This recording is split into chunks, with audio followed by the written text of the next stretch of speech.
Donald Trump very clearly lied to his voters, just like he lied to them that he was going to do something about the affordability crisis. What's shocking, though, is when we compare this to the war in Iraq 2 decades ago, where George Bush and the Republican Party maintained a powerful political base for several years. Of course, they went on to win the midterms in 2004, and he won re-election. But of course, then they only had one consistent lie for going to war. Now, just in a matter of 2 weeks, Trump and his cronies have like 5 different lies for why. 10. First, it was the ballistic missiles program. Then it was the nuclear program that suddenly came back. Then it was the terrorism. Then it was the fact that Israel was going to do it with or without them. Then it was the fact that we don't just need world peace for ourselves, but also our grandchildren, and we have to bomb our way out of it. Then it was the fact that we need to provide the Iranian people with democracy, and the only way to do that is by... The problem worth, did you just count those? Did you just count different lies in 2 weeks for one war? This is not a mistake. This is not confusion. This is a pattern. And an Afghanistan war veteran just called it out on live television. Here's what you need to understand. Trump campaigned on no new wars. He promised America first. He looked his voters in the eye and lied.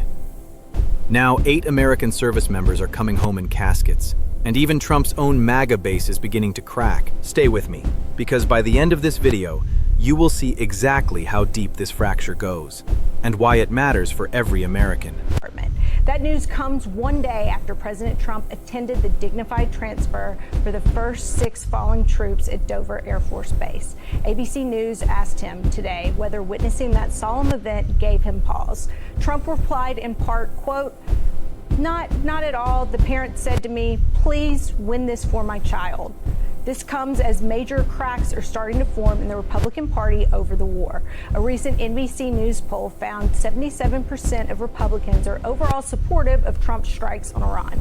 That's a far cry from the universal support Trump has enjoyed in the party for years. That split is just as visible within right-wing media.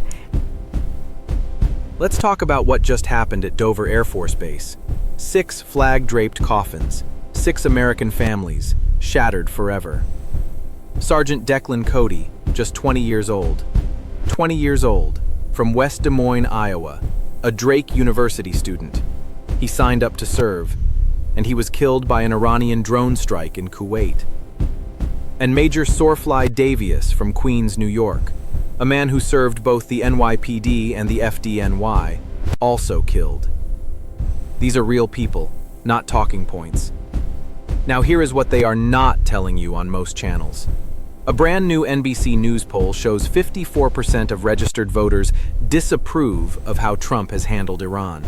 52% say we should not have taken military action at all. And even among Republicans, it is not the universal love Trump is used to. Only 77% support the strikes. For Donald Trump, that gap in his own base, that is the first crack in the dam. And the dam is starting to break. Yeah, many top voices who backed Trump in 2024 are now coming out against the war. Watch. This is Israel's war. This is not the United States' war. Bibi's not dumb. He would know how to talk Trump into it, which is clearly what he did. The only reason it looks like we're in there is just because Israel needs it. Yeah. Right? And then naturally, Americans are furious about it. Joining us now is former New York Congressman Max Rose, who's an Afghanistan war veteran and a senior advisor for Vote Vets, and Peter Beinart, MS Now political analyst and author of the Beinart Notebook on Substack. So, look at these numbers carefully. Over half of all registered voters from both parties say America should not have struck Iran. Not liberal numbers, not fringe numbers, mainstream American public opinion. And even inside the Republican Party, cracks are showing. This is not what winning looks like. Did you hear that? That was not a Democrat. That was not MSNBC. That was Megyn Kelly, one of Trump's biggest supporters in 2024. And she's saying Trump got manipulated into this war by Netanyahu. Tucker Carlson has said similar things. Matt Walsh, a prominent MAGA commentator, has called this war wrong. Here is what I believe. And the facts back this up. Trump ran on no new wars and America first. That promise is now in a coffin at Dover Air Force Base. The Christian Science Monitor confirmed Tucker Carlson, Megyn Kelly, and Matt Walsh have all publicly broken with Trump on the Iran strikes. And Newsweek called it plainly, MAGA infighting grows over Iran strikes.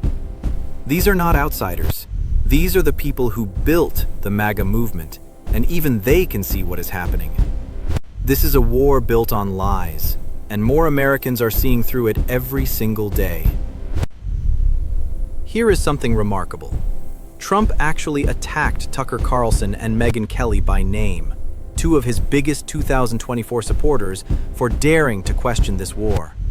He said, MAGA is Trump. But the cracks keep growing, and you cannot bully a civil war back into silence. This strategic incompetence, those are not my words. Those are the words of a man who served in Afghanistan, a man who has looked war in the face. Sergeant Declan Cody was 20 years old. He had his entire life ahead of him. He trusted his commander-in-chief. That trust was betrayed. This war was launched without a vote in Congress. The House and Senate both rejected war powers resolutions that would have required Trump to get congressional approval. Both chambers rejected. NPR confirmed it. The New York Times confirmed it. PBS confirmed it.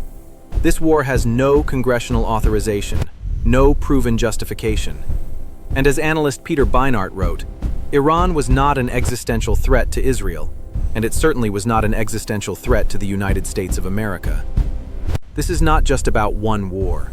This is about whether the rule of law, the Constitution, and the will of the American people still mean anything at all. 8 service members are dead.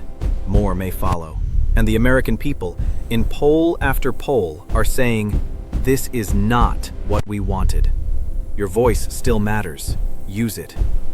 If your eye to receive them. First of all, these young men and women in uniform are the absolute best that America has to offer. And all they wanted to do, they signed the dotted line to make the ultimate sacrifice to this country. And what they expect in return is that our nation's leaders will actually treat that potential with respect and follow a comprehensive, responsible process prior to making these very macro strategic decisions.